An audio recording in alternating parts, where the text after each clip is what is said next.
Dan Selsberg of Beth Jacob Synagogue in Hamilton, Ontario, and this is Mitzvah Tube Summer Edition.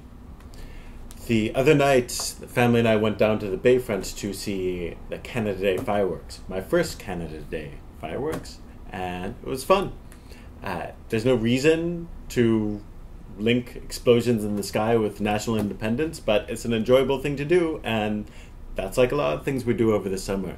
It may not be perfectly reasonable or perfectly logical, but it's still a good thing to do.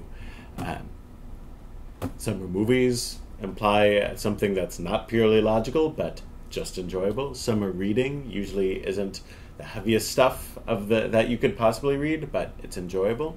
And we play more over the summer. I watch my children play, and they're constantly having fun and then getting into fights because somebody has broken a rule, and reasonably that person should be punished for it, but they have to go beyond reason and forgive the other for breaking the rule, because otherwise there's not going to be any fun and there's not going to be any game.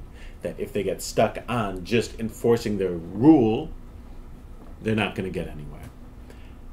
And that's a good lesson to have, is that we live in this tension of reasonable enforcement and illogical sometimes forgiveness.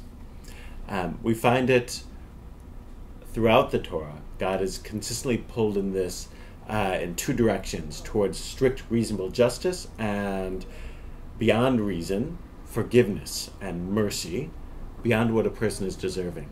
Time and again we see this pull between punishment and strict justice and forgiveness, forbearance. It's the reason that allows justice to exist, and it's the forgiveness that allows life to exist. It's built into the fabric of humanity. At the very beginning of the Torah, you find the dichotomy present. In Parshat Bereshit, it says, "V'yetzar Adonai Elohim et Adam afar min ha'adama v'yifach b'apav nishmat chaim v'yeh Adam nefesh chaya." And God created the human being out of the dust of the earth and breathed into his nostrils the breath of life, the soul of life, and made the person a living being. And you feel that dichotomy of the hard reason, the stuff, the dust of the earth, and that which is more ethereal, the breath of God, living in tension with each other. And that's where we are all of the time.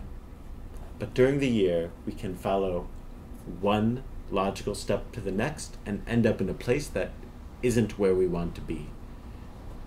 In the summer, when many of us have more time to relax, we should think about if we are where we want to be, if reason has gotten us where we want to be, or if there are places where we can forgive, places where we can let go and make our lives a little brighter, because that's what forgiveness and sometimes a lack of perfect reason can do. So this summer, we should remember that even in our relaxing, we're still in the process of becoming, and that the relaxed mind can do things that the logical mind cannot. And we should draw on God's example of forgiveness beyond reason in our play and in our work. And that can make our lives a little brighter year-round. Have a good summer.